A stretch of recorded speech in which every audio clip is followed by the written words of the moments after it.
Olá pessoal, bom dia, boa tarde, boa noite, dependendo da hora que você estiver vendo esse vídeo. E agora a gente volta então para a nossa segunda aula do texto ainda da psicologia íntima e o simbolismo mítico, né, do Paul Diehl, né? Eu não vou nem me estender muito aqui nos preâmbulos aqui, porque como vocês já viram lá no vídeo anterior, né, a minha ideia era ter feito tudo num vídeo só, mas já deu mais de uma hora de vídeo lá na primeira parte. E, nossa, ficou muito grande, ainda tem bastante coisa pra gente ver aí pra matar esse texto, então eu não vou nem me estender muito, já vamos cair direto no texto aí pra gente, né, avançar.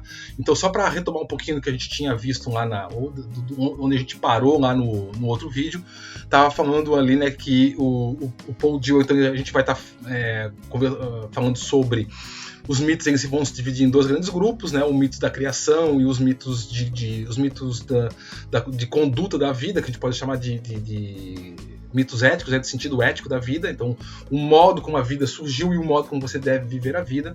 E essa parte onde se refere aí ao modo de como viver a vida, basicamente, a gente vai estar falando. Os dois modos é assim, mas fica mais fácil a gente ver nesse segundo tipo de mito. São aspectos relacionados aos nosso próprio desenvolvimento psicológico, nosso próprio desenvolvimento emocional enquanto pessoa, né, que a gente poderia colocar aí como um desenvolvimento sublimatório, né, ou até enquanto ser, que a gente poderia colocar aí como um desenvolvimento espiritual, né. E aí a gente chegou no ponto lá onde o Diehl vai estar falando então, né, que esses comportamentos, essas ações e os mitos são linguagens metafóricas, linguagens simbólicas, né? Alegorias desse processo evolutivo que a gente vai ter, né? Então até a gente deu o exemplo lá do combate com o monstro, né? Falei lá do Perseu, né? Quando você vai combater um monstro né, o Perseu lá vai combater a Medusa, isso simbolicamente representa as nossas lutas internas que a gente tem com os próprios monstros internos que nós temos perante nós mesmos, né? Ou que a vida nos coloca, situações que a vida nos coloca, ou às vezes inseguranças que nós temos em relação a nós mesmos ou em relação à vida, né? São essa representação desses monstros e a gente tem que efetivamente encarar isso, né? Ou enfrentar isso, ou eles derrotam a gente, né? E mesmo encarando, não existe garantias de que a gente vai sair vencedor, né? Que a gente tinha colocado lá, né? Que a ideia da vida é uma contínua evolução, né? Mas não existe garantia nenhuma de que você vai evoluir. Você pode perder a batalha para os monstros, né? Para os demônios ou o que seja, e adoecer, né? Adoecer aí tanto psicamente, fisicamente, quanto moralmente, quanto socialmente, né? Então os demônios podem ganhar sim, né? Então não é apenas uma historinha. O mito, as advertências que o mito faz são reais, né? Se você não está preparado para encarar algumas coisas na sua vida, talvez não seja muito prudente você ir lá e cutucar o dragão. Deixa o dragão lá, né? Por exemplo, se você é muito jovem, né? E não tem ainda uma estrutura financeira, vamos usar esse exemplo, né? Para se bancar, não tenta achar que você vai sair da casa dos pais e vou tirar o mundo de letra. Você pode quebrar a cara feio, né? Cuidado com isso. É isso que os mitos, né? Cuidado. Não vai lá e acorda o dragão, né? Ele protege o tesouro. Ah, sim, protege o tesouro. Então você vai lá e vai acordar ele e pegar o pote de ouro. O dragão pode te queimar, e queimar bonito. Então quando você tá revoltado, né, porque você é jovem, porque teu pai não te deixou ir na balada, não te deixou ir no show, não te deixou namorar com a menina que você queria, com o rapaz que você queria, e você diz assim: quer saber de uma coisa? Eu vou me jogar no mundo, né? Eu vou matar o dragão e vou roubar o pote de ouro dele. Só que você não tem a espada ainda, né? E se você não tem a espada, você vai matar o dragão como? Com a mão, né? O dragão vai fazer churrasquinho de você. Então isso é uma metáfora para dizer: se você não tem uma independência financeira, se você não se sustenta, se você não trabalha e você não tem o teu próprio sustento, pensa duas vezes antes de virar pro teu pai e dizer que ele é um déspota, né? Antes de virar pra tua mãe e dizer que ela é uma tonta que não sabe nada da vida e você é mais inteligente do que ela. Porque eles já viveram mais do que você, né? Então veja, não há garantias de que você vai se dar bem, né? E o mito adverte isso, né? Cuidado, né? Cuidado, né? treine, pegue as armas, porque você pode ser devorado pelo monstro, pelo dragão, né? É isso mais ou menos que a gente estava falando antes. Já estou me alongando demais, tá? Era só para falar um preâmbulo, já estou falando muita coisa aqui, né? Então a gente tinha chegado na parte que estava falando sobre os desejos, né? Que no fundo, quando a gente está falando aí de ser humano ou desses mecanismos internos aí do nosso psiquismo, a gente está falando basicamente de desejo. Por isso que os mitos, as narrativas míticas, elas basicamente falam de um modo de você buscar o equilíbrio dos desejos, né? Porque o que vai fazer você evoluir ou você se arrebentar é o modo como você se relaciona com seus desejos. Foi esse exemplo que eu dei agora aí, né? Do jovem que quer sair de casa porque acha que os pais dele não compreendem ele, né? Tem um desejo aí, né? Tem desejo de liberdade, desejo de independência, desejo de crescimento pessoal, né? Tem um monte de coisa aí, vários desejos agindo nesse momento. Só que, né? Você tem que saber o momento certo, né, de realizar o desejo e saber se você tem condição de realizar esse desejo. Simplesmente sair por aí feito um carneiro chucro, né, dando cabeçada e achando que os desejos vão ser realizados da forma como você quer, porque você quer, não funciona, né? Então você precisa aprender a harmonizar os teus desejos. E os mitos falam disso, né? De você saber se recolher no momento certo, você saber atacar no momento certo, né? Eu não quero dar exemplos de mito, porque senão vai levar muito tempo. Mas eu vou me segurar. Eu ia falar aqui de uma passagem do mito do Odisseu, né? Quando ele volta e encontra o filho dele e tal, que é um pouco disso, né? Você saber o momento certo de você agir ou não agir. Quem quiser procura aí a história do Odisseu, né? Quando ele volta para Ítaca e encontra o filho dele, e o filho quer sair dando porrada em todo mundo lá, né? Porque agora o pai voltou. Né? Então vamos dar porrada nos caras que usurparam o teu trono. Aí o Odisseu, não, filho, calma, segura, não é bem assim. Temos que saber quem que é amigo, quem é inimigo. É isso, né? Moderação nos desejos, equilíbrio, né? Então a gente chegou no ponto ali do texto onde o Dio está falando disso, que os mitos, né, as narrativas míticas, as histórias míticas, elas também falam dessa evolução, né, elas convidam a essa evolução do indivíduo, né, de sair de uma condição quase que animal biológica para uma condição existencial de transcendência de um ser, mas isso é feito via a harmonização dos seus desejos. Se você não controla os seus desejos, se você não se harmoniza com eles, eles vão te dominar, né? Eles podem se transformar no demônio que vai acabar contigo, né? Então, desse modo, né, indo lá pro texto, já passou 7 minutos, desse modo, os mitos enfatizam como sendo o sentido da vida a harmonização, que eu estava falando aqui, né? Ó, a harmonização da multiplicidade dos desejos e alertam para o principal perigo existente, que é a exaltação exacerbada de determinados aspectos da natureza humana, como é o caso, por exemplo, do intelecto utilitarista. É isso que o mito fala. É isso que os mitos, de modo geral, vão estar propondo para o nosso crescimento enquanto indivíduo, para o nosso crescimento, para a nossa evolução psicológica, para a nossa evolução enquanto ser. Você precisa alcançar a harmonização da multiplicidade dos desejos que você tem e ficar alerta, tomar cuidado de não se exaltar, de não se exacerbar, de não achar que você é o gostosão, porque você de repente dominou ou tem alguma facilidade em alguns determinados aspectos da natureza humana, porque você é muito bonito, porque você é muito inteligente, ou porque você é uma pessoa que é boa de lábia, ou porque você, né, tem alguma condição qualquer, como aí o exemplo que ele vai dar lá no texto, que é o caso do intelecto, né? E aí ele vai colocar lá como um dos principais, não vou dizer assim, problemas, um dos principais inimigos do ser humano, né? Mas assim, talvez um dos problemas que a nossa civilização tenha tido, que a gente se tornou muito intelectualizada e a gente botou um pouco de lado as questões emocionais, as questões míticas, né? E isso pode ter sido um erro que nós, enquanto civilização, né, ocidental, judaico-cristã, aí, né, cometeu. O futuro vai dizer, né? Quem me conhece mais tempo aí, mais ou menos entende o que eu estou querendo dizer, né? Então vamos lá, o que o Paul Dill vai falar?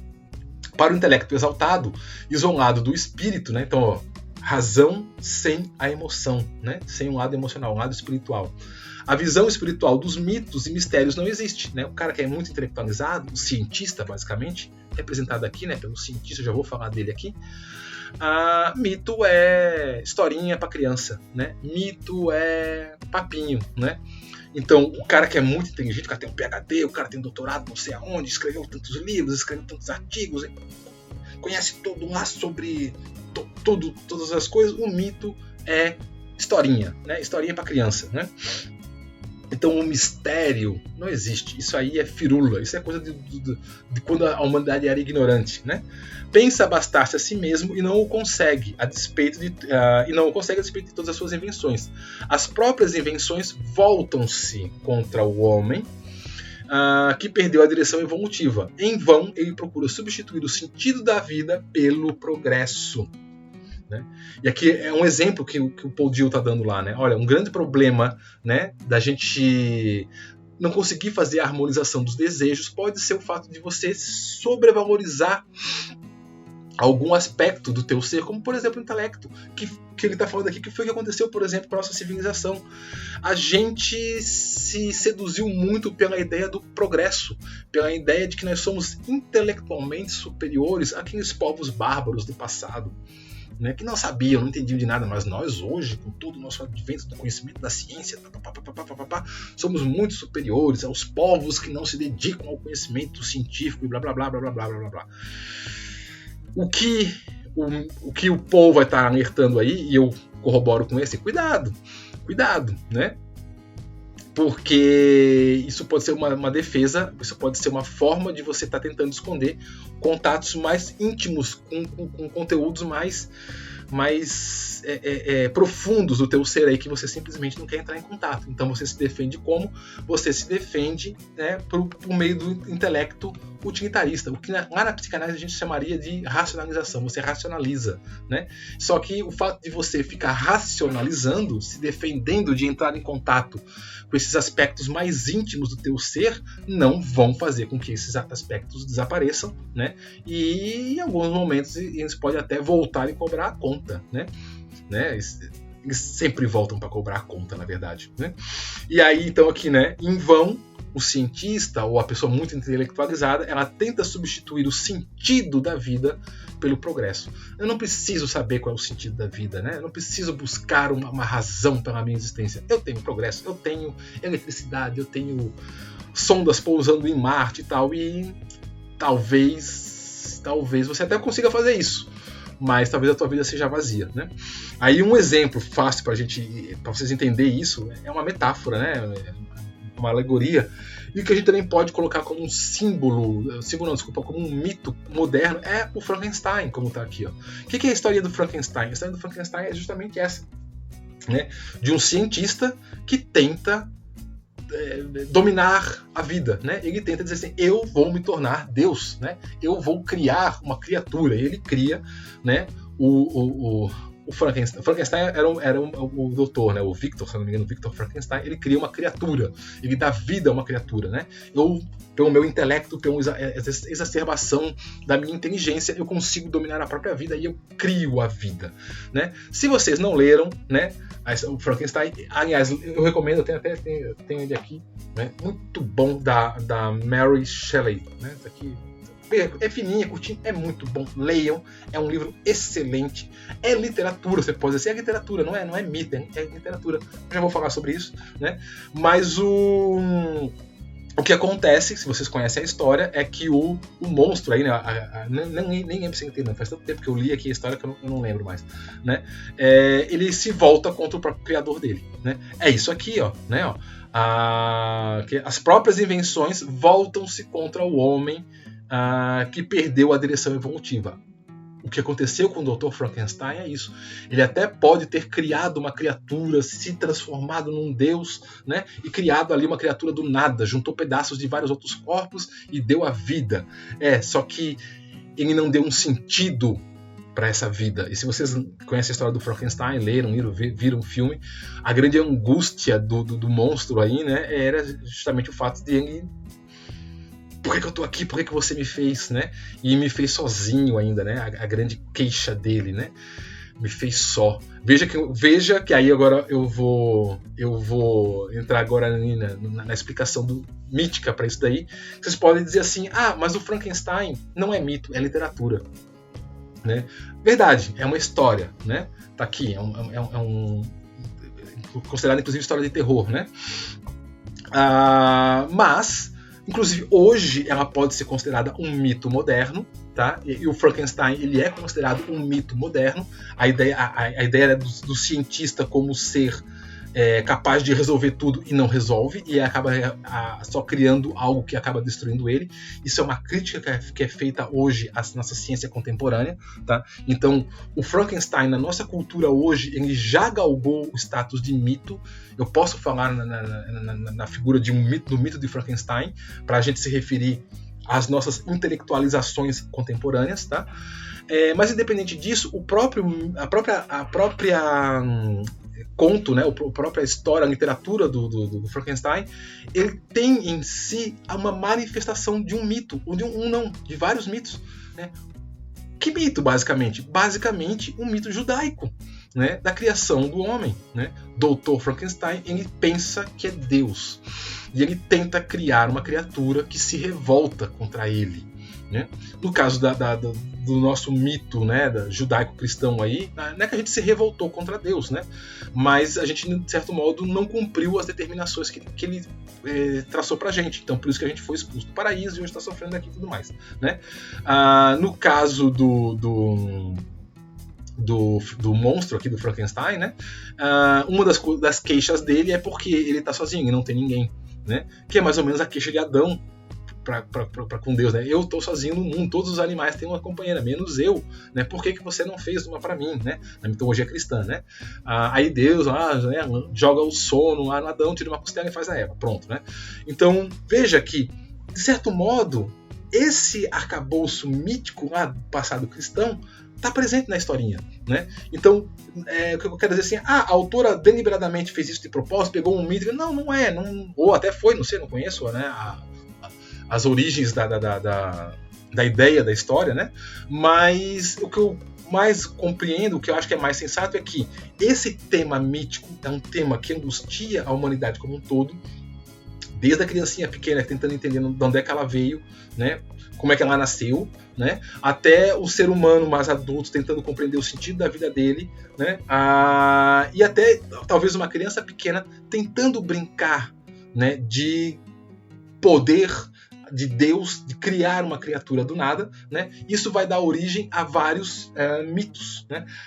Essa coisa que eu falei da criança tentando criar do nada, desculpa, gente, eu não vou poder entrar aqui para explicar muito profundamente, mas para quem já estudou psicanálise aí, né, quando a gente vai falar lá das fases do desenvolvimento humano, quando a gente chega lá na fase do desenvolvimento anal, né, a criança ela tem as fantasias de onipotência, né, de que ela cria coisas, né, no caso simbolizado pelas fezes dela. De novo, gente, não vou poder explicar isso aqui agora, porque, enfim, seria 1 hora aí para explicar a teoria psicanalítica, não vai dar. Mas é só para vocês saberem que nós, lá pela psicanálise, né, pela teoria psicanalítica, num dado momento da nossa existência, lá por volta dos 3, 4 anos de idade, a criança imagina que ela tem poder de criar coisas do nada, né? E isso é um exemplo de algo que está entranhado no nosso psiquismo. Isso está lá dentro da gente, muito atávico, muito primitivo, né? Mas a gente tem isso dentro da gente e se manifesta na forma de mitos, né? Nas diversas culturas. Então, por exemplo, no caso aqui do Frankenstein, ele é uma história que está permeada desses elementos míticos que, inclusive, já existiram na história da humanidade. Como, por exemplo, aí o caso da mitologia judaica. A gente tem a figura do Golem, né? Para quem não sabe o que é o Golem, eu acho que todos vocês devem saber, porque eu tentei achar figuras de Golem, e aí que eu descobri que acho que fizeram um game, aí fizeram alguma coisa e usaram o Golem como personagem, aí meu Deus, acabou, né? Você não encontra mais figura de Golem na internet. Você só encontra a figura do jogo lá e, enfim, né? Tentei encontrar uma figura real de um Golem, e olha, suei para achar essas duas imagens aí. Mas o que é o Golem, né? Na mitologia hebraica, o Golem seria uma aberração, pode dizer assim, mas seria um ser criado pelas pessoas, né? Então o homem, nós, os seres humanos, tentando imitar Deus, a gente também conseguiria criar um ser desprovido de intelecto, desprovido de razão, mas com muita força bruta, né? Para criar, para trabalhar para a gente, basicamente, né? Então, na mitologia hebraica, eu não conheço profundamente a mitologia hebraica, tá? Me desculpa aí se tiver alguém mais conhecimento aí, se quiser até complementar, escrever alguma coisa aqui embaixo, tranquilo, tá? Eu não conheço profundamente, mas a grosso modo, um pouco que eu conheço, na mitologia hebraica, o Golem seria assim, qualquer pessoa, de certo modo, né, poderia pegar um boneco de barro, a semelhança do que Deus fez, fazer um boneco de barro, um mito que eu conheço, a pessoa sopraria, né? Primeiro escreveria na testa, como está aqui nessa representação aqui, né? Aqui está escrito no peito, né? Mas seria na testa. Se escreveria na testa a palavra, se eu não me engano, eu li isso há muitos anos, seria a palavra Emet, né? Do hebraico. Eu não sei se a pronúncia é essa, tá? Que significaria vida, se eu não me engano. E aí escreveria isso e sopraria nas narinas desse boneco de barro com essa palavra escrita, né, com a palavra escrita em hebraico, e essa criatura ganharia vida, né? Porque a gente indiretamente, já que Deus nos deu a vida pelo sopro, nós temos o sopro dentro de nós, a gente indiretamente daria vida para essa criatura. Só que isso, evidentemente, que não vai dar certo, né? Porque você está brincando de Deus, você está criando uma criatura, você está achando que você é igual ao Criador. Lembra que a gente tinha falado lá no vídeo anterior de que a causa e o efeito, né?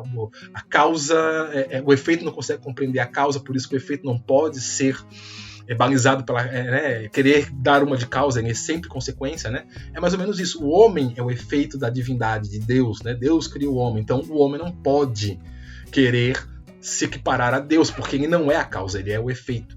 Então, quando você faz isso, você cria uma criatura, que seria aqui o golem, né, que seria uma criatura de barro, que ganha vida, não se transforma num ser humano, ele é uma espécie de um monstro, né, e que é muito forte, é bom para trabalho braçal, tal, mas ele é desprovido de intelecto. Portanto, isso causaria problemas, né, a tal ponto de que não era incomum o golem se voltar contra o próprio criador e destruindo ele, né? E aí o jeito de você matar o golem é você, pelo menos lá nas versões que eu li há muitos anos atrás, você apagaria uma das letras lá, né? Emet, aí ficaria uma outra palavra, que acho que é Met, uma coisa assim, que significaria a morte. E aí o golem volta a ser um pó, né? Volta a ser barro, né?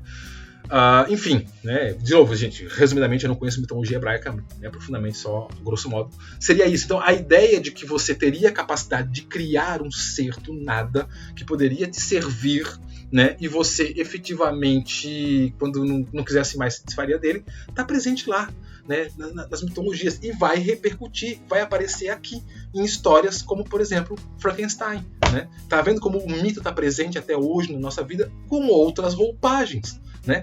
Ou também, como por exemplo, nas histórias como Pinóquio, né? Ou quem viu o filme aqui, O Homem Bicentenário, né? O que é o Pinóquio? Senão alguém lá, o Gepeto, velhinho, que vivia sozinho, tal, muito triste, e ele quer criar um ser que efetivamente, né, vai trazer alegria para ele. É a mesma história do Golem, né? Tá certo que aí não foi o Gepeto, né, que criou o Pinóquio, foi a fada e tudo mais, tal, mas a história é isso, a base é a mesma. Veja, nós, seres humanos, criando uma criatura de algo inanimado, madeira, barro, junções de outros corpos, juntando ali, dando vida, né, nos colocando numa figura de criador, e isso voltando e dando um problema pra gente, né? Aqui no caso do Homem Bicentenário, aqui do Pinóquio, não é tanto problema, são historinhas mais leves, mas vejam que a base está ali, né? Você criar uma criatura, até mesmo para você se autocompreender, né? Você se coloca na figura de Deus para olhar para essa criatura, ver como é que ela evolui e tentar entender quem é você, que é um pouco do mote do filme aqui, O Homem Bicentenário, para quem não viu. Só que, do mesmo aqui, né, tanto o Pinóquio quanto o Homem Bicentenário são historinhas leves e tal, só que em outras histórias, como é o caso do Golem, como é o caso do Frankenstein, ou como é o caso do Exterminador do Futuro, não acaba bem. A historinha não acaba bem. E é isso que o mito nos alerta, né? Não tente ser aquilo que você não é. Não tenta brincar de Deus, né? Talvez seja um pouco perigoso o que a humanidade hoje em dia tem feito, com experiências genéticas e blá blá blá. Vamos ver o futuro disso, enfim, né? Não quero entrar em polêmicas aqui. Mas é isso que o Diel chama a atenção lá no texto dele, né? E ele fala assim, olha, então essa coisa de você exacerbar o intelecto muitas vezes faz com que, em detrimento do sentido da vida, em detrimento do mito, em detrimento de buscar um desenvolvimento emocional, espiritual, psíquico para o teu ser, e simplesmente focar no desenvolvimento intelectual, né? Exacerbar um aspecto da tua vida, pode fazer com que você desenvolva máquinas extremamente sofisticadas, né, como é o caso aqui, né, das máquinas lá do Exterminador do Futuro, sejam extremamente eficientes, como são eles lá, tal, só que pode dar errado, né? E geralmente a criatura se volta contra o Criador, porque você não é Deus, né? Você é só um ser humano, você é só um homem, né? E vai dar errado se você tentar ser aquilo que você não é, né? E um outro exemplo, né, de como o mito avisa para nós de que nós precisamos nos harmonizar, conhecer o nosso lugar no universo, no mundo, nos harmonizar, nos equilibrar e ir avançando paulatinamente, buscando sempre o equilíbrio, é que o mito cristão da Torre de Babel, que é a mesma coisa, né? Os homens acharam que poderiam ser iguais a Deus, ou seja, serem superiores a Deus, fazer uma torre que chegaria até o céu, né? Deus então se irrita com isso e pune os homens, destruindo a torre, né? E confundindo suas mentes, aí criando agora cada um uma língua diferente, por isso que os homens se espalharam, né? E nunca mais conseguiram se unir para voltar, né, e tentar tomar o céu. Vários mitos de várias culturas têm essa alegoria, né, de que a humanidade se juntou para tomar os céus, para invadir os céus, para dominar os deuses ou para ser como os deuses. Os deuses se revoltaram com essa atitude de arrogância da humanidade, puniram a humanidade de um certo modo que até hoje a gente está, né, se separando. Me ocorreu agora de cabeça um mito que está lá no livro O Banquete de Platão, né?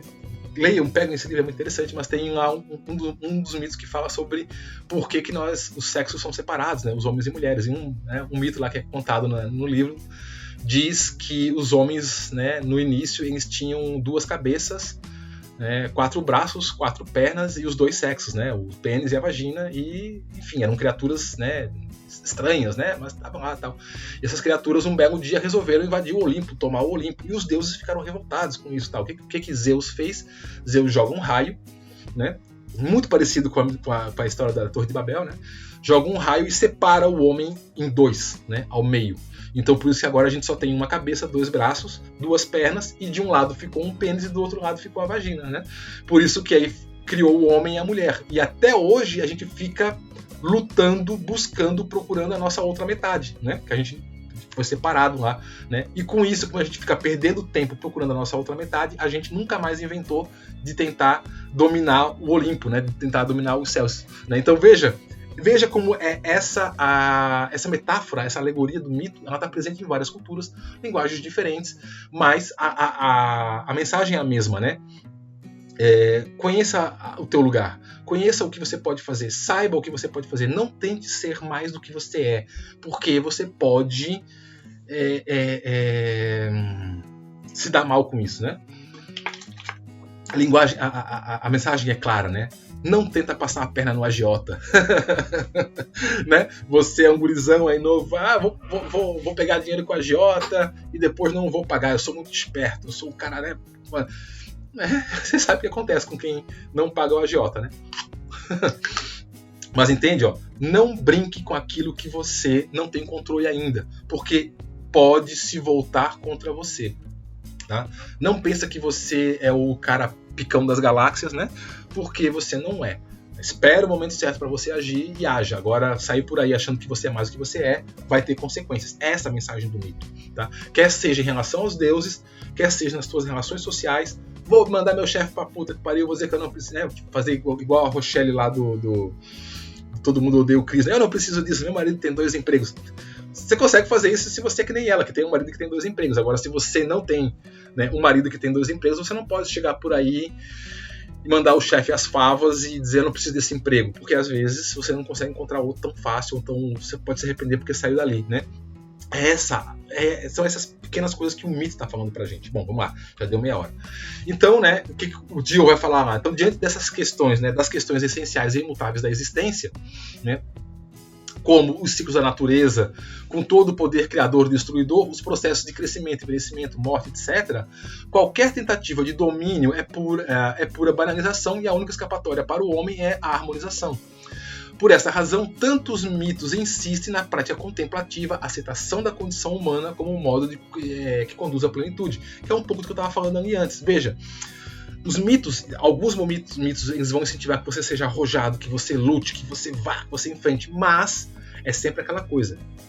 faz direito, né? Se prepara antes, consiga as armas mágicas, se instrua com um centauro sábio, se instrua com uma bruxa, que pega a poção com a bruxa que ela vai poder. Não sai por aí você querendo matar o dragão na unha, né? Não é por aí, né?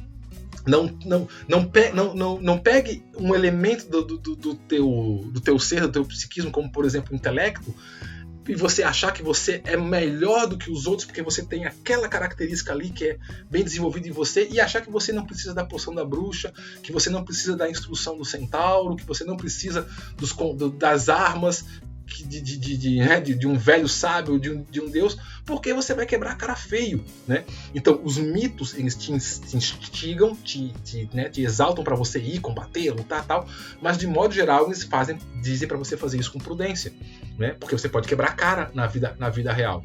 E como é que é esse quebrar a cara? Aí o Dio vai falar assim, olha, diante da vida, né? Imagina um homem lá, o grego antigo, né? Os povos primitivos lá, eles olhando para o mundo. Então, por exemplo, aqui, olhando aqui um tufão, olhando um vulcão, e hoje, numa concepção mais atual, né, olhando um vírus, por exemplo, né?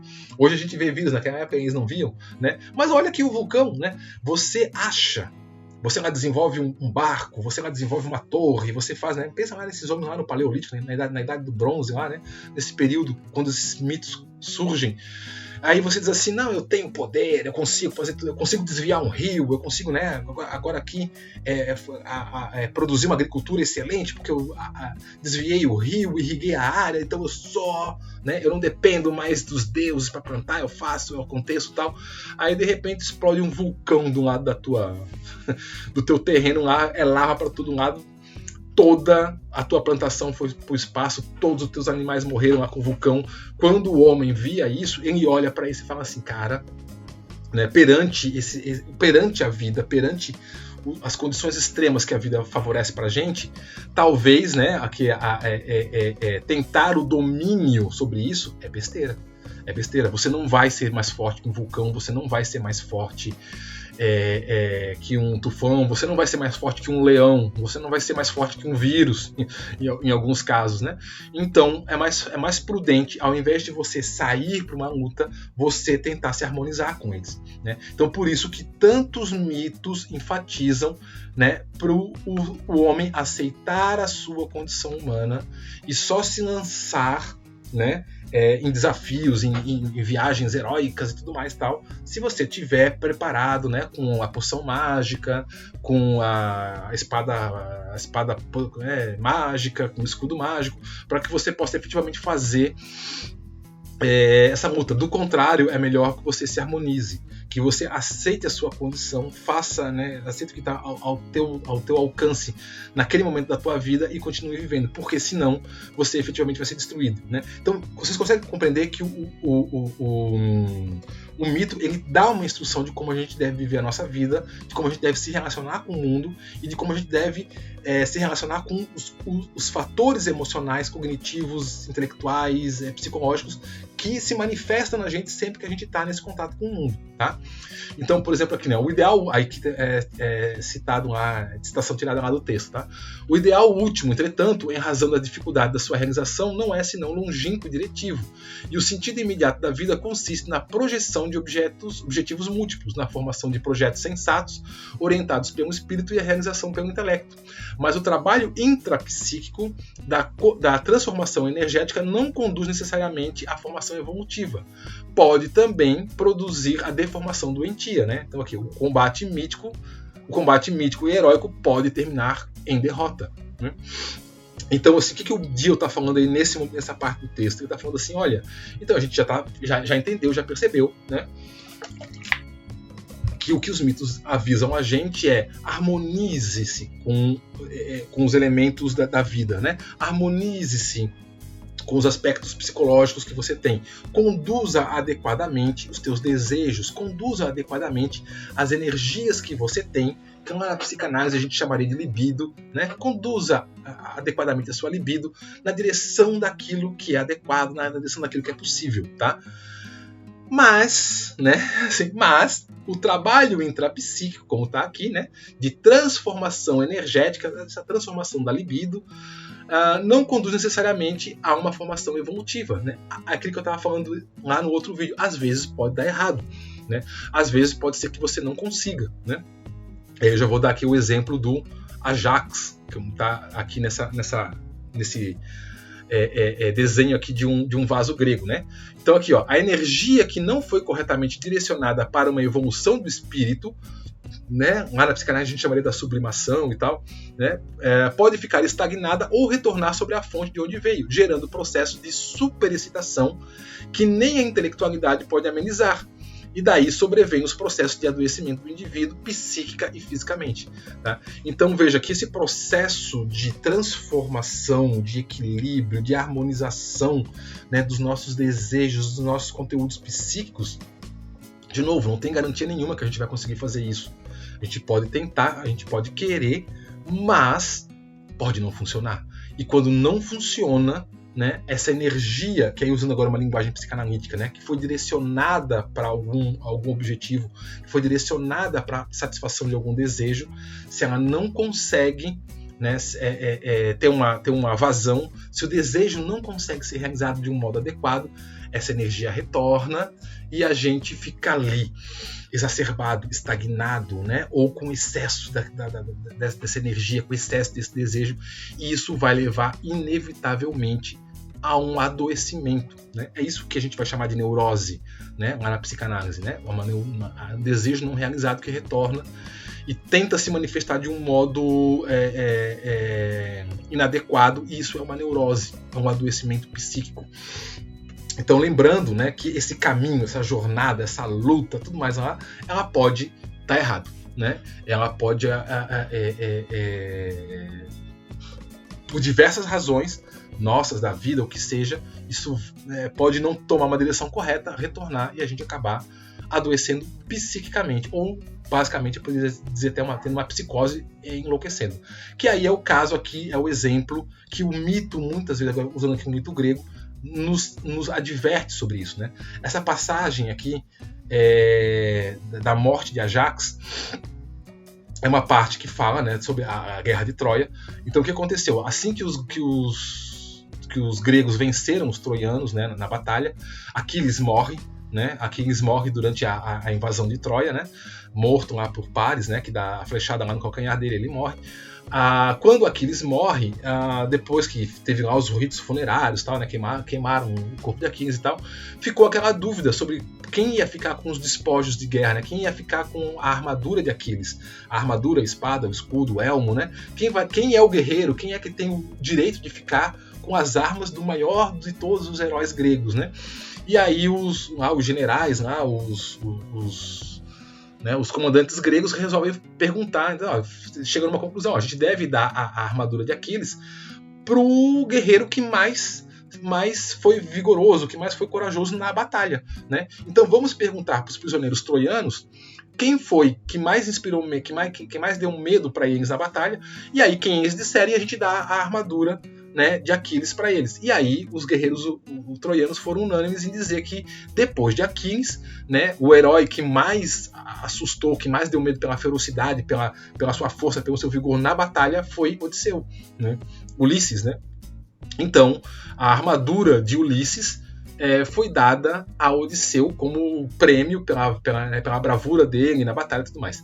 Ajax, que era um outro herói grego, né, quando soube que a armadura de Aquiles tinha dado para Aquiles, para Odisseu, ele ficou possesso, né, de fúria, de inveja, né? Então olha aqui, ó, tá vendo, ó?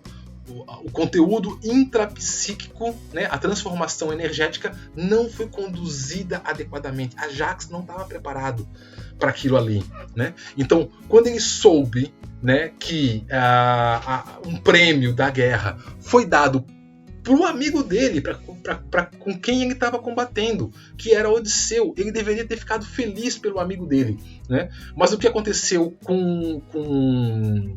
com Ajax? Houve um desvio aqui, ó, da energia psíquica, e ao invés de ele ficar feliz com a glorificação do amigo, ele começa a ter inveja de Odisseu, né? Uma deturpação aqui, ó, tá em algum lugar aqui dos processos da energia psíquica. O que deveria ter sido conduzido para a felicidade. Puxa, meu amigo, o cara que estava do meu lado, lutando comigo, né, no meu exército, para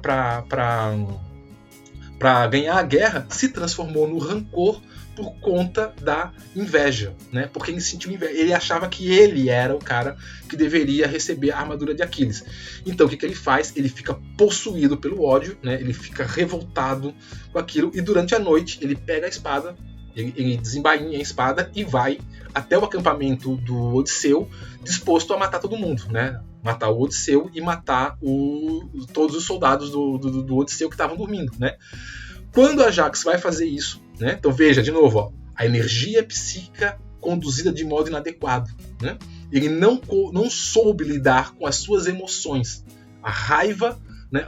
A inveja leva à raiva, leva ao desespero, que vai levar à loucura, né? O que acontece com Ajax? No que ele está indo, né, na direção lá do acampamento de Odisseu, Atena, a deusa, né, que protegia Odisseu, aparece, né, e ela joga um véu sobre Ajax, e Ajax fica louco, né? Ajax enlouquece. Então, com aquele véu, ele tem um delírio, e ele olha, quando ele chega no acampamento do Odisseu, ele vê o rebanho, né, dos bois lá, as cabras do Odisseu, e ele pensa que é o exército, né, que são os soldados do Odisseu, e ele se lança sobre os animais e mata todos, né? Trucida tudo, mata todos, né? Mata as bois, as vacas, as cabras, mata todo mundo, achando que estava matando os soldados e o próprio Odisseu, e passa a noite, né, naquele frenesi, né, de caça, naquele frenesi de guerra, dilacerando lá todos os animais. E depois que ele mata todos os animais, não basta matar, ele começa a xingar, ele começa a espumar, ele começa, né, ou seja, louco, enlouqueceu ali, né? Ok, passa a noite. No outro dia de manhã, os soldados do Odisseu acordam, eles veem aquela cena, lá, todos os animais mortos, esquartejados, né, tripa pra tudo quanto era lado e tal. Eles não sabem o que está acontecendo, eles vão acordar Aquiles, desculpa. Eles vão acordar Odisseu e falam: Odisseu, alguém foi lá e matou teus bois, tuas vacas. Odisseu fica louco, fica puto, né? Pega a espada e vai atrás de quem fez isso, né? Para descobrir quem foi que tinha feito aquilo. Quando ele tá indo, né, para tentar descobrir quem é que tinha feito aquela matança lá todos dos animais dele, aparece Atena para ele e diz assim: você quer saber quem fez isso? Eu vou te mostrar quem fez isso, né? Vem comigo. Aí ela pega Odisseu, leva na presença de Ajax. Ajax, nesse momento, ainda estava em surto, né? Ele estava ali ainda no meio da lama, do sangue, das fezes dos animais ali, né? Espumando, aquela todo sujo, tudo. E ela mostra para ele, a Atena mostra a Odisseu, né? Mostra a Ajax e diz assim: ó, tá aí, né? Tá aí o cara que fez tudo isso, né? Daí, tu não vai fazer nada? Tu não vai tomar providências? Né? Aí o Odisseu, ele fica meio assim, ele fica vendo aquela cena, né? Ajax era um herói, né? Não era qualquer um, era um ali, né? Todo lambuzado de cocô, de sangue, de vísceras e tal, né? E aí o Odisseu fica meio assim, e aí ela fala assim: então, ele ia te matar, né? Ele ia toda essa morte aí que você tá vendo aí, né, dos teus animais, ia ser contigo, com os teus soldados. Eu que intervi e fiz ele fazer isso daí, né? Tu não vai tomar providências, né? Você não vai fazer nada, como que assim, tu não vai matar o Ajax, né? E aí nessa hora o Odisseu titubeia, ele não tem coragem de fazer isso, né? E aí Atena dá aquela espetadinha no Odisseu e fala assim: como é que ela fala assim? O que houve, filho de Laerte, né? Que era o pai do Odisseu, né? Tens medo, né? Não é apenas um homem, tens medo dele, né? Não é apenas um homem. E aí Odisseu retruca, né? E fala assim: se ele estivesse são de espírito, eu não temeria. Né? Então, se ele estivesse são de espírito, eu não temeria. O que Odisseu está falando ali naquela hora? Ele está falando assim: ele está louco e eu tenho medo de louco. Eu tenho medo, não do louco, né? Mas da loucura. Porque a loucura é um sinal de desfavor divino, que foi o que aconteceu agora, né? Atena enlouqueceu Ajax. Então, o guerreiro, o maior guerreiro grego depois de Aquiles, né? Que não temia cíclopes, não temia sereias, não temia bruxas, né? Não temia exércitos. Diante da loucura, ele recua, né? Ele fica com medo, né? Então isso é até simbólico para mostrar como a loucura também sempre foi vista na mitologia como isso aqui, ó, as consequências do fato de você não saber canalizar adequadamente as suas energias psíquicas, né? Meu Deus, já deu 44 minutos. Bom, deixa eu acabar a historinha aqui. Então o que acontece? Na hora que, né, o Odisseu não tem coragem, porque ele fica com medo, não do louco, né, não de Ajax, mas ele ficou com medo da loucura, porque a loucura assusta. Atena, então, ela retira o véu, né, e Ajax volta a si. Então, quando Ajax volta a si, né, e aí imagina a cena, né, aí ele vê tudo que ele fez, ele vê tudo aquilo lá, e agora e todo mundo olhando para ele com aquela cara assim, porra, cara, olha o que você fez, né.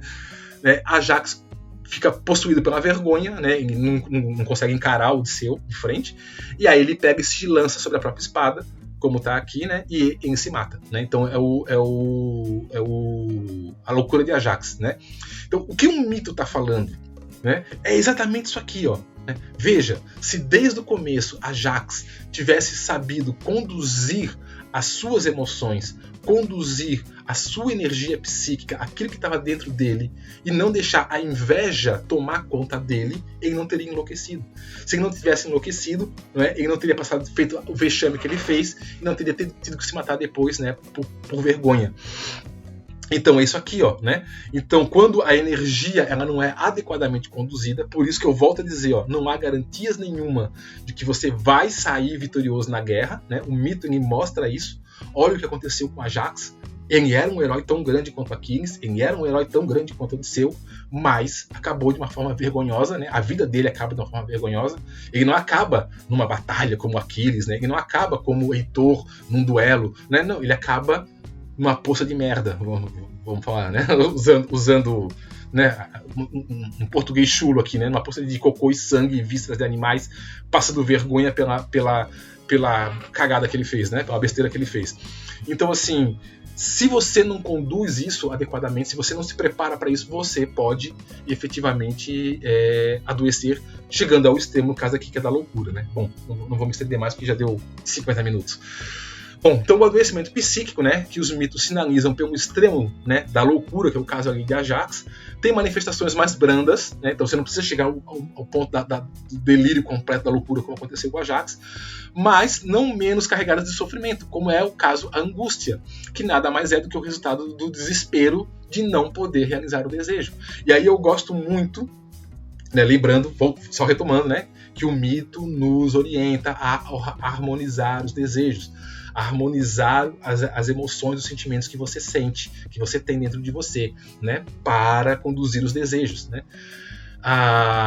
Não é simplesmente reprimir, por isso que eu falei assim, a explicação mítica, falei isso no outro vídeo, né? A explicação mítica ela difere um pouco às vezes da explicação psicanalítica, né? Que a psicanálise vai dizer em alguns contextos você precisa reprimir o desejo. E a explicação mítica, às vezes, não é puramente, simplesmente reprimir os desejos, né? Porque, e aí eu gosto muito dessa expressão aqui do Dio, que ele vai falar assim, a angústia é o desejo sob a forma negativa, né? Então a angústia é o resultado do desespero de você não conseguir realizar o seu desejo. Então por isso não é simplesmente negar o desejo, né? Não é simplesmente reprimir o desejo, não é simplesmente não fazer as coisas, né? É saber equilibrar. Por isso que é muito mais difícil você saber o ponto de equilíbrio do que você simplesmente não fazer, né?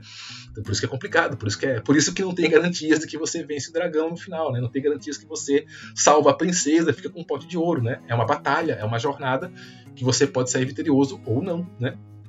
E aí, como ele fala aqui, né, o ápice do desvio da energia psíquica, que vai ser a loucura, que é o que os mitos vão, né? Imagina, no passado, uma pessoa louca devia ter um impacto muito grande entre as pessoas, que é o caso ali do Odisseu, né? Se assusta vendo o Ajax babando ali, espumando e tal, né?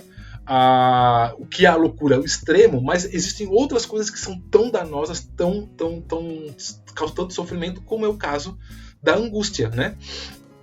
E aí a angústia a gente sabe, todos vocês já vivenciaram angústia, a gente sente angústia, a loucura nem sempre a gente experimenta, mas a angústia todo mundo já passou com certeza, né? E aí só como um exemplo, também eu não vou contar um mito, tá gente, porque já deu 50 minutos, eu não vou entrar contando um mito, mas um exemplo de como a angústia, né, pode estar carregada de sofrimento, eu gosto muito de dar o exemplo do mito de Narciso e Eco, né? De novo, eu não vou contar a história, não dá tempo aqui de contar o mito, outra hora a gente pode conversar, conversar. Quem quiser saber a história, o mito de Narciso, tem aqui no canal um vídeo aí sobre uma disciplina, outra aí que é sobre... Esqueci o nome da disciplina agora, para variar, né? Eu esqueço essas coisas. Mas o nome do vídeo aí é um vídeo que tem até o Johnny Bravo na capa. Uma introdução ao narcisismo, né? Que eu pego lá o texto do Freud e a gente discute o texto do Freud sobre narcisismo. E lá no comecinho eu conto a história do Narciso e de Eco, né? Mas só para explicar aqui rapidinho, bem rapidinho, tá? Não vou contar o mito. Mas bem rapidinho, assim, Eco era uma ninfa, né? E era uma ninfa que era muito tagarela, ela falava demais e um dia ela foi punida por Hera, né, a deusa Hera, de não poder mais, nunca mais começar uma conversa e nunca mais poder falar o que quisesse. Então ela só poderia falar a última palavra de quem falasse com ela, né? Então, por exemplo, se alguém falasse assim, oi, tudo bem? Né? Ela ia falar, tudo bem. Você tá tão bonita hoje? Aí ela fala, bonita hoje, né? Hoje, né? Ela nunca mais poderia falar. Ela só poderia dizer a última palavra ou as últimas palavras que a pessoa que estaria falando com ela falaria. Essa foi a punição que Hera deu para Eco, né? Que é uma ninfa. Tá aqui, né? A ninfa. Só que Eco, de novo, não vou contar o mito, né? Mas por várias razões, por uma série de contextos, ela se apaixona por Narciso, que está aqui. Que eu também não vou explicar quem é Narciso, né? Mas, né, quem quiser busca um mito aí e tal, né? E Narciso, enfim, ele era um rapaz muito belo, muito, muito bonito, muito né, lindo, né? E por uma série de razões, também como uma punição divina, ele se apaixona pela imagem dele, que está aqui, ó, né, projetada no lago. Ele nunca tinha visto a imagem dele, ele era extremamente belo, né? E o dia que ele vê a imagem dele, ele se apaixona por ele mesmo, né? E a hora que ele se apaixona por ele mesmo, ele quer, né, aquele ser lindo, maravilhoso que ele tá ali, ele não pode ter, e ele não consegue, porque é uma imagem. Então toda vez que ele tenta pegar a imagem que tá no lago, né, tava no lago, ele toca na água, a água mexe e aquela imagem sumia, e ele ficava angustiado, meu Deus, né? E aí ele parava e ficava só contemplando ali, né? O que vai acontecer com o Narciso? Bom, ele vai morrer, né? Resumindo é isso, né? Ele não vai conseguir sair dali, porque ele está completamente apaixonado por aquela imagem que é ele mesmo, né? Tem toda uma explicação, uma representação psicológica para isso fantástica, né? Procurem lá o vídeo que eu falo sobre narcisismo e vocês vão ver a historinha, né? Mas ele tem duas versões do mito. Uma versão que ele vai ficar ali, né? E vai definhar até morrer, né? E aí, onde ele nasce, onde ele morre, brota uma planta chamada, uma flor, né? Que a gente vai chamar de narciso, aquela flor narciso. E outra versão do mito, ele se lança na água para tentar pegar aquele ser que está ali e morre afogado, né? Mas o que eu quero chamar a atenção aqui não é a Narciso, embora ele também possa ser usado para ilustrar aqui, né? O amor não correspondido, né? Porque quem se apaixona pela imagem dele, então tá aqui, né? O desespero de um desejo não realizado, ele não consegue, ele vai aí definha e até morrer, né? Ou pula na água e morre afogado. Mas eu quero chamar mais atenção para o triste destino de Eco, né? Eco era apaixonada por Narciso, ela estava apaixonada por ele. E nesse momento aqui, que é o momento final da vida do Narciso, né? Ela vai lá, né? Do lado dele, assim, e ele não consegue sair dali, porque ele está fascinado com a imagem dele. E a Eco olha para ele e ela tenta falar alguma coisa, né? Pra dizer assim, cara, sai daí, vem comigo, vamos, né? Só que ela não consegue falar. Por quê? Porque ela é amaldiçoada por Hera, né? E ela não consegue falar. E aí o Narciso fala algumas coisas pra ela e ela só consegue repetir as coisas que o Narciso fala, ela fica louca, porque tipo, meu Deus, eu não consigo dizer pra esse cara, né? Eu te amo, cacete, vamos embora daqui e tal. O Édipo, o Narciso morre, né? E a Eco fica desesperada, né? E aí a Eco então vê que o grande amor dela morreu, ela não sabe mais o que fazer, ela não sabe mais né, o que realizar, né? Então aqui ó, ela entra em desespero porque ela não pode realizar o desejo dela. Qual é o desejo, né? Ter Narciso. E ela começa então a não comer, a não beber, ela começa, né, a definhar, ela vai emagrecendo, ela vai se consumindo, e aí então ela pega e ela vai para dentro de uma caverna e lá ela vai definhando, ela vai sumindo, até que não resta mais nada dela a não ser a voz, né? Então a única coisa que sobrou desse amor não realizado, desse desejo não realizado de Eco por Narciso foi a voz. Por isso que quando você entra numa caverna, né, aí a explicação mítica, né, pro eco, né, quando você entra numa caverna e grita qualquer coisa, eco que está lá dentro da caverna responde, porque só o que sobrou dela foi a voz, né? Então quando você tem alguém aí, né, aí você ouve aí, é a eco respondendo, porque ela só sobrou isso dela, a voz, né? Mas veja, o triste fim de Eco, né, definha até não sobrar mais nada a não ser a voz, ou a própria questão do Narciso definha até morrer, porque não consegue realizar o desejo, né, daquele ser maravilhoso que a gente está vendo ali. É isso aqui, ó. É o exemplo claro da angústia, né? O exemplo claro da angústia, né? Um desejo na forma negativa, a impossibilidade de você realizar um desejo, né? E o mito mostra para você, ele fala para você o que acontece com você quando você não consegue realizar o teu desejo. Você definha até a morte, né? Bom, 55 minutos, vamos lá. Então é só um exemplo, tá? De novo, é só um exemplo de como o mito sinaliza pra gente dos riscos que a gente corre quando a gente simplesmente, né, por exemplo, se recusa ou nega o desejo. Por isso que eu discordo um pouco da psicanálise nesse ponto, né? O segredo é harmonia, tá? Então vamos lá. A angústia é um estado convulsivo, né? Porque isso aqui é tirado lá do texto do Dio, tá? Porque se compõe de duas atitudes diametralmente opostas, a exaltação desejante e a inibição temerosa. Esta situação psíquica de natureza contraditória é atribuída à perturbação de não saber mais de que maneira reagir. É o caso de Narciso lá, ó, não sabe o que fazer. É o caso de Eco, não sei o que dizer. Eu tento falar e não consigo, meu Deus, que coisa. É isso aqui, né? A desorientação que produz a convulsão não atinge somente todas as funções psíquicas, pensamento, vontade e sentimento, reduzindo-os num círculo vicioso ao estado de exaltação imaginativa do qual a angústia originalmente partiu. A perturbação convulsiva atinge igualmente a inervação do corpo, a motilidade, as vísceras, a secreção glandular. Fica claro, portanto, que, por um lado, a angústia, em sua origem, um fenômeno psíquico, pode produzir sintomas orgânicos, e que, por outro lado, toda intervenção suscetível de acalmar a angústia pode subitamente fazer desaparecer os sintomas, o que pode levar a acreditar em curas miraculosas. Aqui, só um exemplozinho, eu peguei essa parte só para ilustrar. O Dio fala isso lá no texto, né, para dizer assim, ó, por que os antigos acreditavam em curas dos deuses? Porque acontecia era isso. A pessoa estava lá doente organicamente mesmo, só que no fundo, essa doença orgânica que a pessoa tinha era uma doença de fundo nervoso, que depois a psicanálise vai também explicar isso, né, com as neuroses, né? Então, basicamente, é aqui o resultado de uma angústia. E a angústia, mesmo sendo um fenômeno psíquico, é isso que ele está querendo dizer ali, né, é a causa reações orgânicas, é o que a gente vai chamar hoje de psicossomática, né? Então, uma pessoa completamente angustiada com um desejo não realizado, por exemplo, ela vai somatizar isso no corpo, vai produzir uma doença, né? No caso lá do Freud, lá, as histerias, né? Então, uma cegueira, uma dificuldade de engolir, dificuldade de falar, paralisias e tal. E por alguma razão, sabe-se lá qual, quando essa angústia ela é aliviada, né? Ela é subtraída, esse sintoma que a pessoa tinha desaparece. A psicanálise vai fazer isso muito claramente com os casos de histeria que o Freud vai trabalhar, né? E aí, imagina os povos antigos, quando viam um caso desse, olhavam para isso e diziam, tá vendo? Isso é uma cura dos deuses. Então, né, o cara fez alguma coisa lá, realizou alguma coisa, os deuses perdoaram ele, agora ele estava doente, ele estava com problemas tal lá no corpo e de repente sumiu tudo, né? Então isso que hoje a gente chamaria de psicossomática e vai dar uma explicação psicológica por que algumas doenças orgânicas desaparecem, né? Às vezes sem nenhum tratamento orgânico, muitas vezes com tratamento psíquico. Vamos fazer essa diferenciação aí.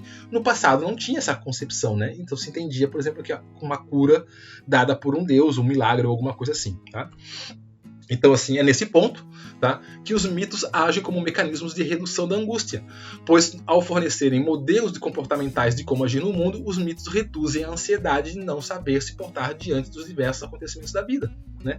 Do mesmo modo, o mito também fornece um modo de redução da angústia por meio do recalcamento da culpa, pois qualquer acontecimento negativo pode ser interpretado como um castigo divino, após o qual qualquer delito existente já foi expiado, né? Então, basicamente, veja que o mito, além de dar explicações de como que a gente deve fazer, ele também dá mecanismos para que a gente se livre da angústia, né? Por exemplo, dando modos de como se comportar. Então, haja desse modo porque as pessoas boas se comportam desse jeito. Faça desse modo porque as pessoas certas, né, que nem os heróis se comportam desse jeito. É um jeito de você reduzir a ansiedade de você não saber como se comportar no mundo. Se você já tem um roteiro do que fazer, fica mais fácil, né? Ou outra coisa que o mito pode fazer é, por exemplo, por meio do mecanismo da culpa, né? Quando acontece alguma desgraça na tua vida, acho que foi nesse vídeo que eu falei, ou no outro, acho que foi no outro vídeo, né? Eu falei lá, de repente você é um agricultor lá, fez alguma coisa que você acha que ofendeu os deuses lá, e de repente tem uma enchente lá, tem uma seca, alguma coisa, e a tua plantação toda morre, né? Você, pela sua expiação aqui do castigo divino, você entende aquilo como um castigo divino, e você diz assim, bom, agora então estamos quites, né? Eu fiz alguma coisa lá que ofendeu os deuses, agora os deuses deram o troco, agora estamos quites. Então eu não vou continuar desenvolvendo aquele desvio psicológico, aquele desvio psíquico que eu tinha, que pode gerar uma doença, como foi o caso lá da loucura do Ajax, né? Porque eu já cumpri já paguei a minha cota, né? Os deuses já me castigaram e eu agora tô liberado, vamos dizer assim. Então, os mitos também fornecem esse mecanismo de alívio da pressão, né? Porque eu posso ficar com aquela coisa, Deus, que eu fiz de errado, eu fiz uma coisa que não devia fazer e tal. Aquela angústia, aquele medo de ser punido por uma divindade é o que vai me fazer adoecer, né? Ele vai me entrar num sistema de paranoia, eu vou ficar doente disso daí, né? Agora, a partir do momento que o meu boi preferido morreu, pronto, os deuses me puniram. Bom, tudo bem, os deuses me puniram, mas agora estamos quite, né? Então agora a coisa de que eu fiz de errado, já fui punido, então tá bom, né? Então eu relaxo, né? Psiquicamente falando, né? Eu relaxo, diminuo a minha tensão emocional que eu estava sobre mim mesmo, e aí, efetivamente, o meu adoecimento psíquico não acontece, né? Então tá vendo como o mito, ele também, meio que de uma forma deslocada, ele acaba dando um mecanismo aí pra gente... isso aí é mais dos povos antigos, né? Se livrarem, né, desse possível adoecimento aí, por exemplo, pelo meio do mecanismo de culpa, né? Então, por isso, né, entre o surgimento de qualquer sintoma psicopatológico e a criação do mito, existe uma afinidade profunda, né? Claro. O ponto positivo disso é que, do mesmo modo, a saída para qualquer sintoma psicopatológico também pode ser encontrada por meio do mito, né? Então, assim, ele vai falar lá no... Dio vai falar lá no texto, né? Ele diz assim, então, vocês estão vendo?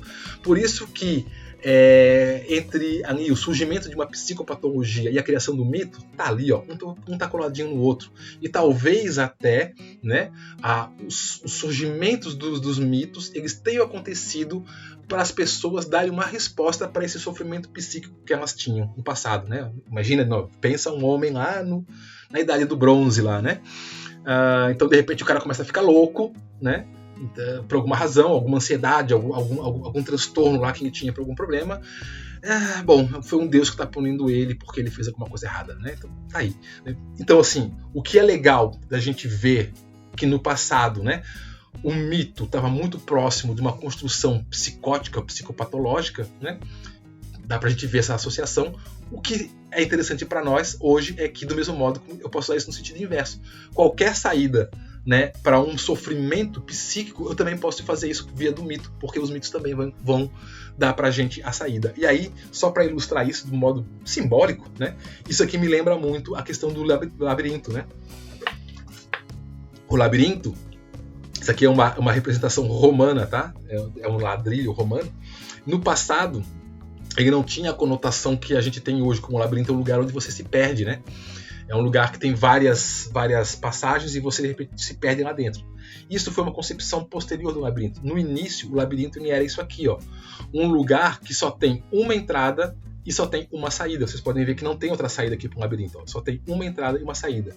E o labirinto, ele era um mecanismo que, invariavelmente, ele ia te levar no centro, tá? Eu não vou fazer aqui todo o projeto, vou tentar fazer só para vocês verem. Você entra por aqui. Aqui no caso, por que você, no caso do lado da representação do Minotauro, por que você encontraria o Minotauro de qualquer jeito num labirinto, né? Porque ele vai te levar para o centro e lá no centro está o monstro. Olha que representação simbólica disso daí, né? Então, ó, você entra aqui, você vem, passa por aqui, passa por aqui, passa por aqui, passa por aqui, passa por aqui, por aqui, por aqui, por aqui, por aqui, por aqui, por aqui, por aqui, sobe aqui, desce, vem pra cá, sobe, passou pro outro setor. Tá vendo? Ó? Percorreu, tô fazendo com o dedo aqui, desculpa. Percorreu todo esse quadrante aqui, ó. Depois que você percorre esse quadrante, você vai percorrer todo esse quadrante aqui e vai passar pra cá aqui, ó.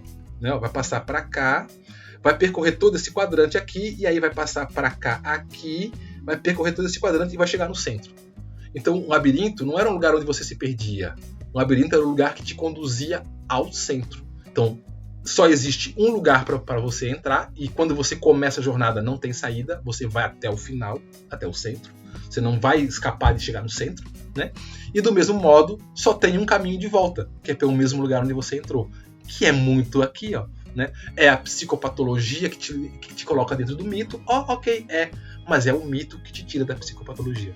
Né? Isso que é interessante para nós hoje, né, no período contemporâneo, para utilizar aqui o mito como um recurso terapêutico, por exemplo. Por isso que os junguianos, muitos terapeutas, né, utilizam muito a linguagem mítica ou exemplos de mitos para tratamento de pessoas. Bom, vamos lá que já deu 1 hora, né?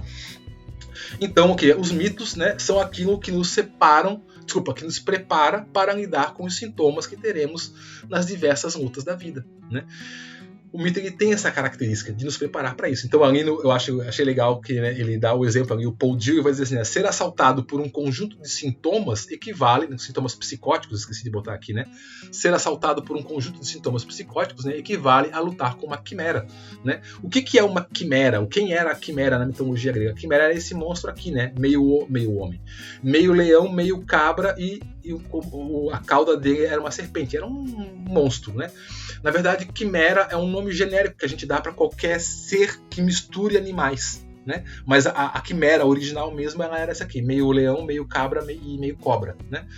E aí, para quem quiser ver uma quimera, assim, tal, pega aquele filme aqui, tá? A cena do filme lá, né? O Fúria de Titãs 2, se não me engano.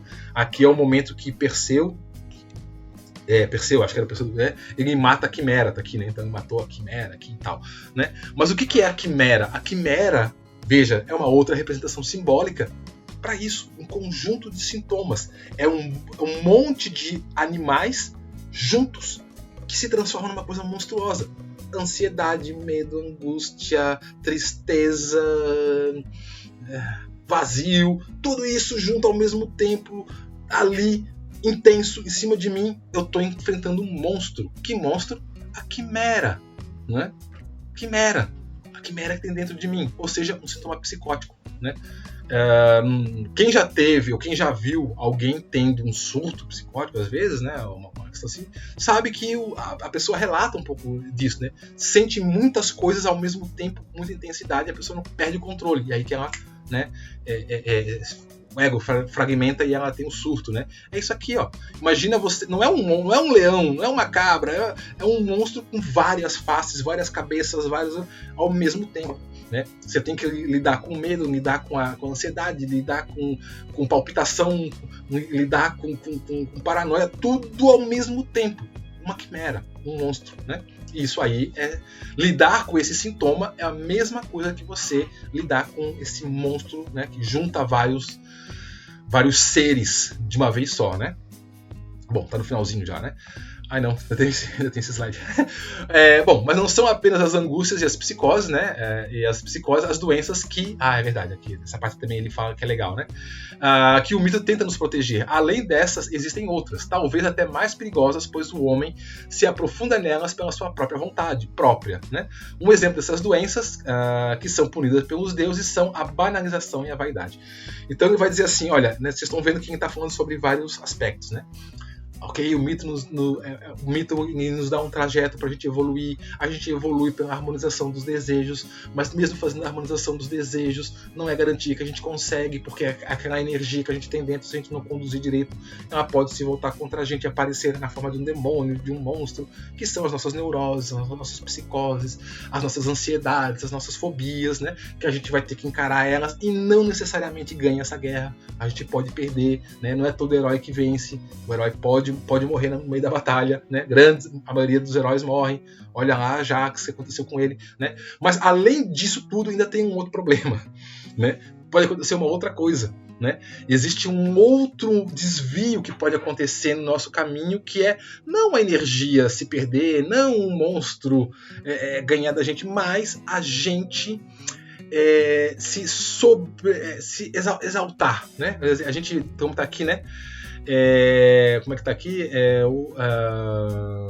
Não é bem uma doença, né? Mas é tipo assim, é uma característica que pode fazer com que a gente mesmo se autodestrua quando a gente se acredita que a gente é mais do que a gente é, né? Ou que a gente tem mais condições do que a gente realmente tem. E aí a gente se lança em aventuras desenfreadas e perigosas. Um pouquinho do que aquilo que eu tinha falado, acho que no começo desse vídeo aqui agora, sobre a importância de você saber se colocar no lugar, né, onde você deve estar e não ir avançar demais, né, ser moderado, né, embora o Mitten te lance, né, te ajude a ir para o mundo, né, a ter experiências, mas ele diz assim, seja moderado, né, não vai de cabeça, não mergulha de cabeça num rio, né, vai entrando devagarzinho na água, né, a experiência é quase a mesma, né, então assim, e menos perigosa, né, e entrando do que pular de cabeça, pode ter uma pedra lá embaixo, né, então uma coisa que pode acontecer é a gente se exaltar, porque teve experiências, porque conseguiu de repente ganhar de um demônio de outro aí e tal,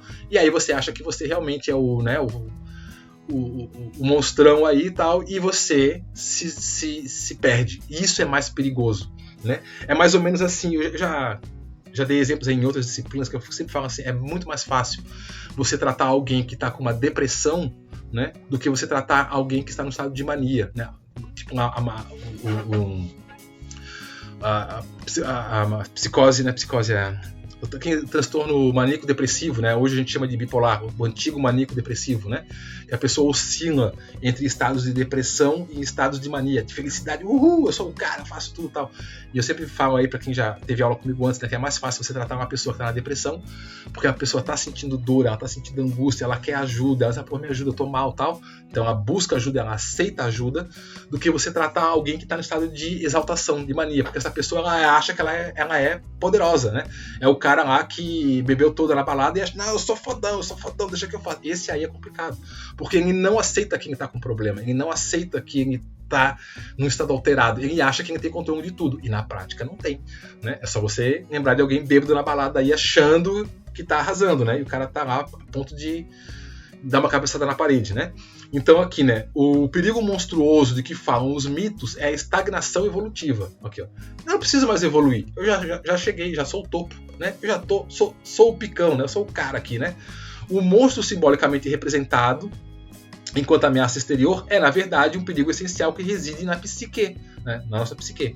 A imaginação exaltada em relação a si mesma. Eu sou o cara, né? Eu não tô com medo, eu não tô com raiva, eu sou fodão, né?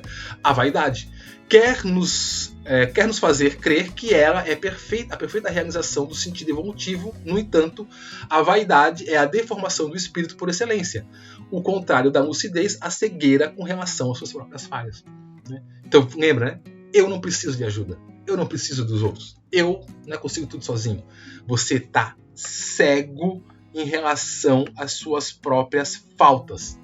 Era preferível você tá com um problema, era preferível você estar lá lutando, você está passando por algum problema emocional, algum problema na tua vida pessoal, porque pelo menos você busca ajuda, pelo menos você busca uma solução, pelo menos você reconhece que você não é capaz de lidar com aquilo, né? E busca armas para encarar aquela luta, do que você achar que você mata no peito, você faz tudo, e quando você encara um monstro muito maior do que você, achando que você é, né, todo poderoso, você quebra a cara bonitinho.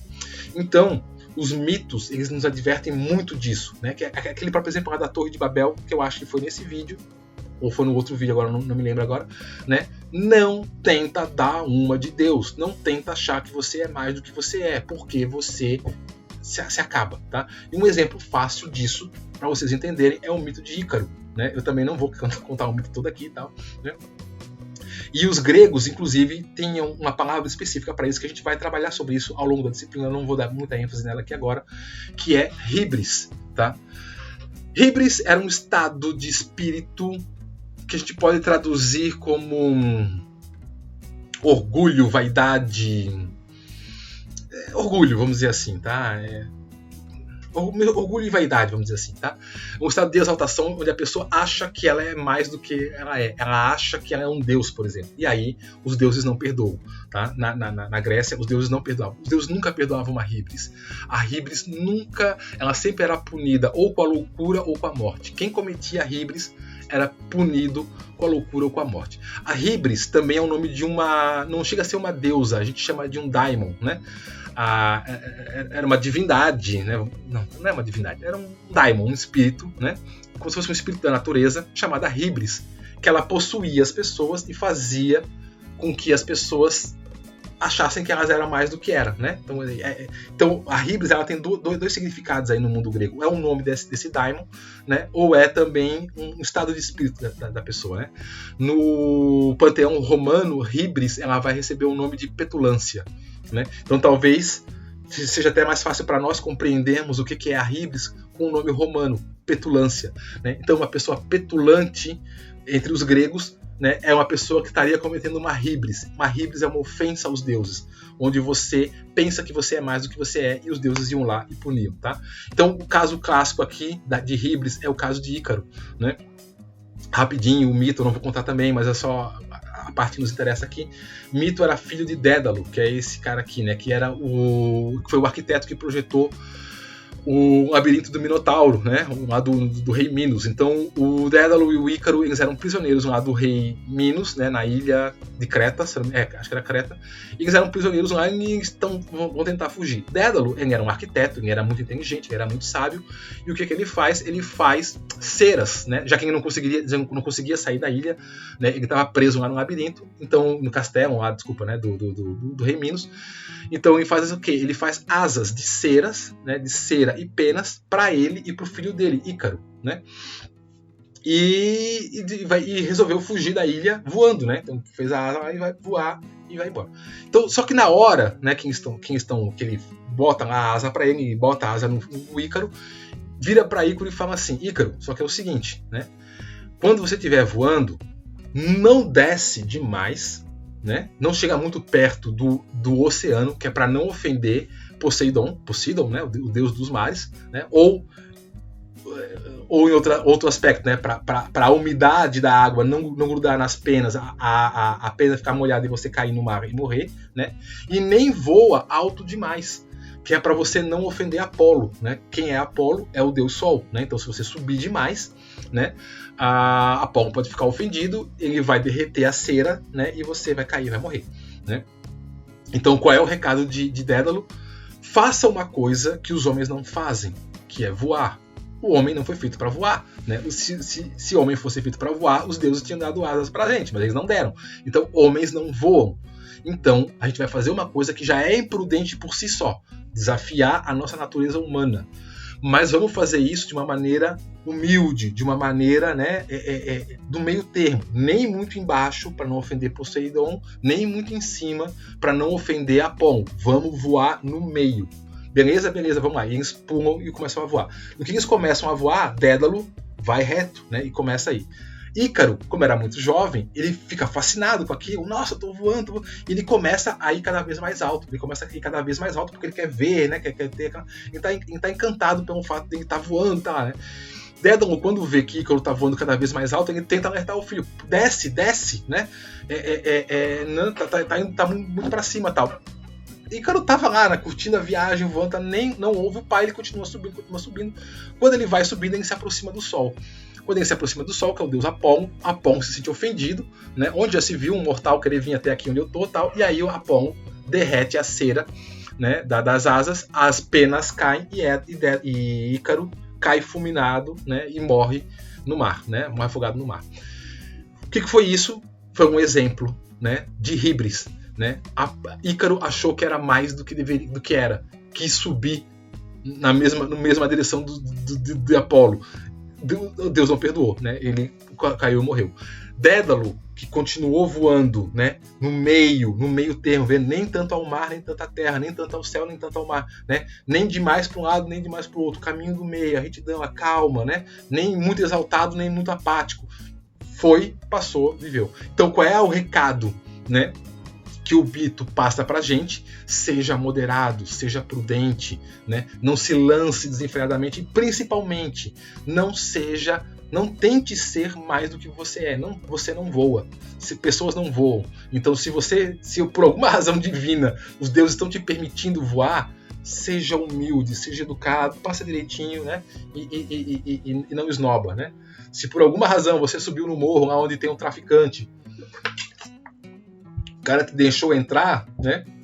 Sai quietinho, né? Não sai buzinando, chamando atenção, porque né? Se você já entrou, não era nem pra você estar ali. Então, quando sair, sai quietinho, não sai cantando, dando uma de galo, achando que você é o cara que tá ali, não, porque, né? A vida pode dar reviravoltas. Vamos lá, que já 1h20. Bom, então, como se pode ver, né, os diversos monstros que existem nas mitologias não dizem respeito a seres exteriores que existiam na épocas remotas, mas sim partes internas do nosso ser que precisam ser encaradas e superadas. E qualquer um que se proponha a fazer essa tarefa se torna um herói. Que é aquele que eu tinha falado lá no primeiro vídeo da disciplina aqui sobre a jornada do herói, né, que o Campbell fala. Né? Então, todas essas aventuras míticas dizem respeito a coisas que nós vivenciamos, né, no nosso interior. Assim compreendido, o combate heróico, simbolicamente concentrado nos mitos, numa única confrontação com um monstro, é na verdade uma luta cujas peripécias estendem-se sobre toda a vida do homem e mesmo sobre a vida de todos os homens. Enfim, sobre a vida em toda a sua extensão. Né?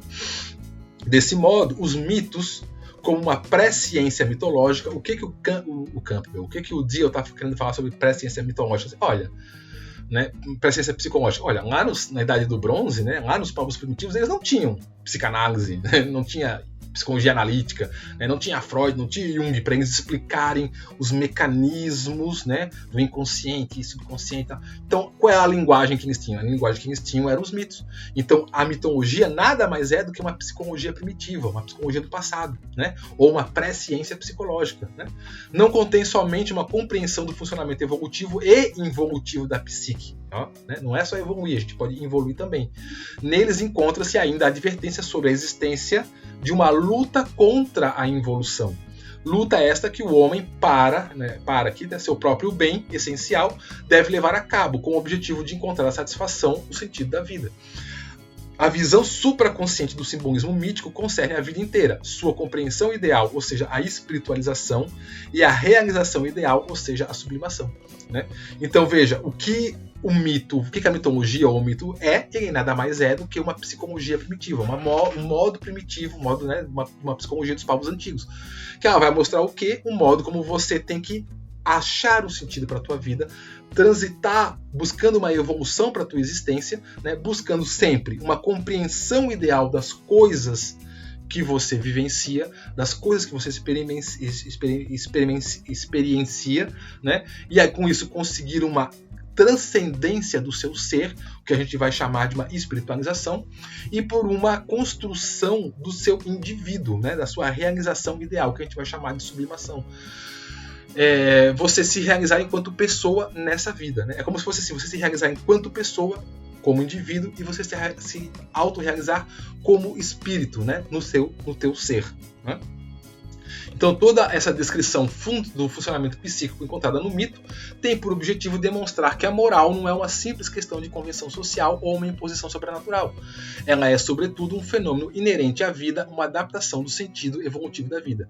Então o que o Dio está querendo falar com isso aqui? Olha, quando ele vai falar moral, tá? Ele vai estar falando de comportamentos, costumes, né, relações com as pessoas. Ele vai dizer, então, o modo como a gente se comporta, o modo como as pessoas se comportam, não é o resultado de uma construção histórico, social, né, como a gente hoje ouve falar muito aí, né, na ciência principalmente. Né, nós somos o resultado de uma construção histórica dialética ao longo da nossa existência, dos séculos, dos povos.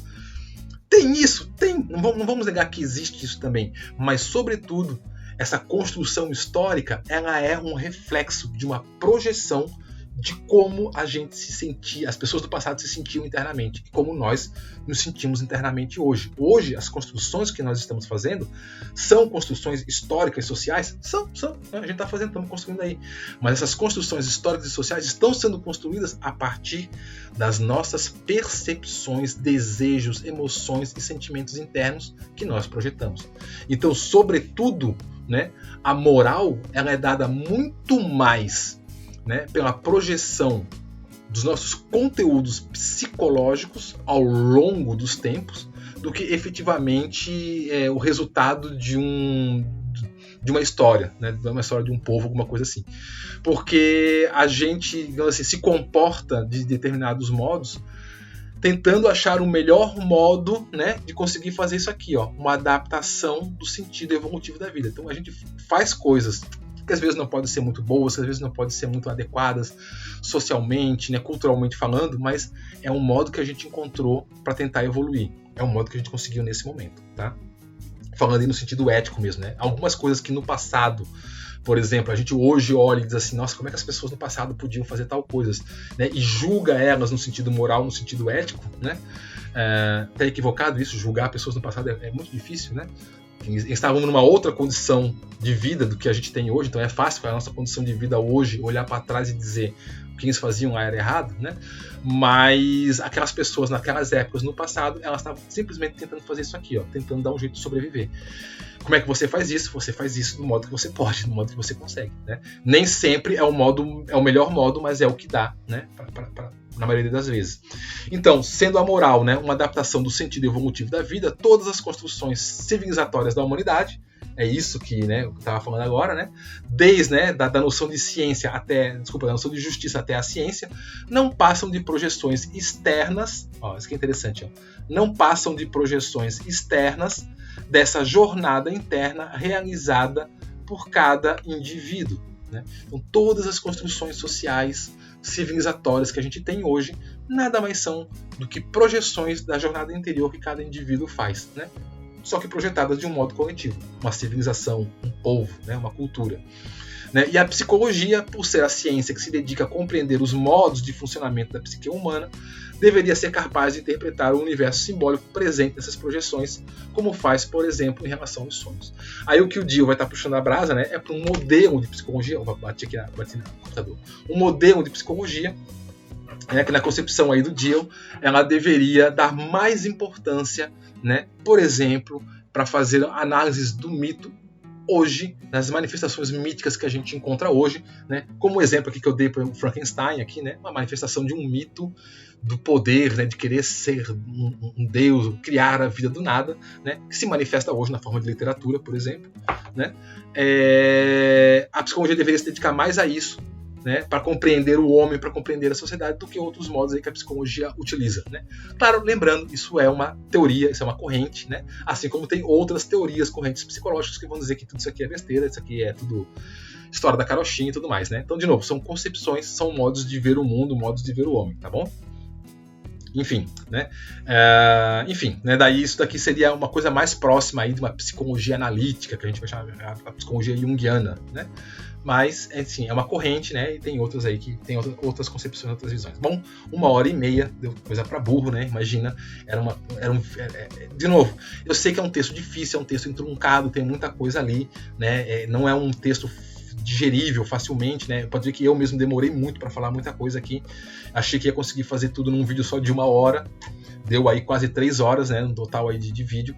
Porque tem muito conteúdo, muita coisa, então entendo que talvez vocês tenham um pouco de dificuldade nesse texto aí, tá? Mas não se preocupem que aí qualquer coisa a gente tira dúvidas aí no nosso encontro síncrono, né? A gente conversa aí, qualquer problema que vocês tenham, qualquer dúvida maior aí, a gente esclarece lá depois, tá certo? Então anotem aí, né, as dúvidas de vocês, as angústias e tudo mais, né? E aí quando a gente tiver o nosso encontro, a gente esclarece ou tenta esclarecer lá, tá bom? Então um abraço aí para todo mundo, bons estudos. E a gente se vê então agora no próximo vídeo ou, né, na nossa aula no Encontro 5. Um abraço e até mais. Tchau.